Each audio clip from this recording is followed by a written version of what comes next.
लाभ मिळते, देवीकडे काय मत? शिवशक्ती परिक्रमा आहे आणि या शिवशक्ती परिक्रमेमध्ये मी सर्व महाराष्ट्रातले आपले ज्योतिर्लिंग आणि शक्तिपीठांचं दर्शन घेते. त्याचबरोबर पंढरपूर आहे, अक्कलकोट आहे, असे काही महत्त्वाचे देवस्थान आहेत, त्यांनाही गाणगापूर आहे, मी तिथेही जाते. बरेच वर्ष ही माझी इच्छा होती, यावेळी ती पूर्ण झाली. श्रावण महिन्यामध्ये ह्या सर्व देवांचं आणि देवींचं दर्शन मला होत आहे.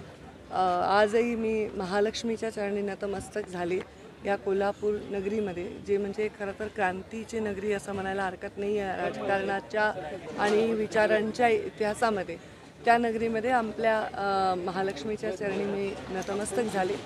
देवीला काय मागितलं असं मला बरेच प्रश्न विचारतात आणि बरेच राजकारणी याच्यावर उत्तरही देतात, पण खरंच देवीला काय मागितलं मला सांगता येत नाही, कारण मला देवीला काहीच मागता येत नाही.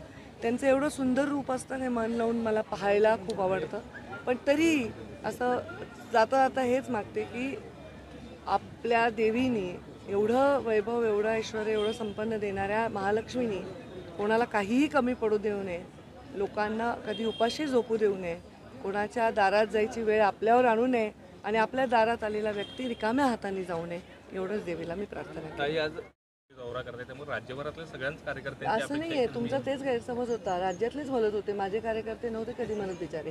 आणि एकूणच ही आता तुम्ही यात्रा काढताय, नेमकं तुम्हाला या यात्रेमध्ये जी लोक भेटतायत, काय म्हणतायत, काय सांगतायत तुम्हाला? ते काय म्हणतायत आणि काय सांगताय ते मी तुम्हाला काय सांगणं असं अपेक्षित आहे का, पण ते मी सांगणार नाही. पण काँग्रेसच्या दुसऱ्या बाजूला जनसंवाद पदयात्रा सुरू आहे, त्या पदयात्रेत काँग्रेसचे नेते दावा करतात की लोक अनेक अडचणी मांडतायत. त्यांच्या यात्रेत त्या माझ्या यात्रेतला कसा विषय असू शकतो तो? ते त्यांची यात्रा ही राजकीय आहे सर्वथा, त्यामुळे लोक त्यांच्याबरोबर जे बोलत आहेत ते जाहीर बोलण्यासाठीच करतायत ती यात्रा. माझी यात्रा ही टोटली वेगळी आहे. मी लोक काय बोलत आहेत, जे भाषणात नाही बोलू शकत, जे सभेवर नाही बोलू शकत, बैठकात नाही बोलू शकत, ते मला बोलत आहेत आणि ते मी कोणाला बोलण्यासाठीच आहे. मुंडे भाऊ बहीण आता एकत्र आलेले आहेत, ताकद वाढणार की वेगळ्या वाटा आहे? तुम्हाला काय भाजपमध्ये आता पुढं, कारण 1.5 वर्ष झाले, 2 वर्ष झालं आपली घुसमट होते असं राज्यभर बोललं जात आहे, फ्रंट लाईनला घेतलं जात नाही असं बोललं जात आहे, काय आपलं म्हणजे काय प्रश्न? एकूण मुंडे भगिनींना थोडंसं बाजूला सारलं असा एक सूर आहे राज्यामध्ये, तर तुम्हाला असं वाटतं का की भाजपमध्ये अशा पद्धतीनं तुम्हाला पाठीमागे? मी पाठीमागे कुठल्या अँगलमध्ये? सगळं तर माझ्या पाठीमागे असं मला काही वाटायचं कारण नाही, कारण शेवटी आपण कुठे उभे असतो ना, ही आपल्या मनाची अवस्था असते, आपल्या पदाची नाही. तर माझ्या मनाची अवस्था मागच्या रांगेत नाहीच, त्यामुळे मी जिथे आहे तिथे फार चांगल्या पोझिशनमध्ये आहे माझ्या मनात आणि माझ्या स्वतःच्या लोकात. ताई, खरं तर तुम्ही पश्चिम गटांचं शक्ती प्रदर्शन आहे, तर दुसरीकडे मुंबईमध्ये भाजपनं 400 दहीहंडी कार्यक्रमाचं आयोजन केलं आहे. कुठेतरी वाटतं आज राजकीय नारळ प्रचारात मला दहीहंडी फुटेल असं वाटतंय. राज्यभर रॅली काढताय, कसा प्रतिसाद आहे, काय प्रतिसाद तुम्ही पाहताय सगळे, म्हणजे मी सांगावा प्रतिसाद अशी वेळ माझ्यावर येऊ नये, ईश्वर करो.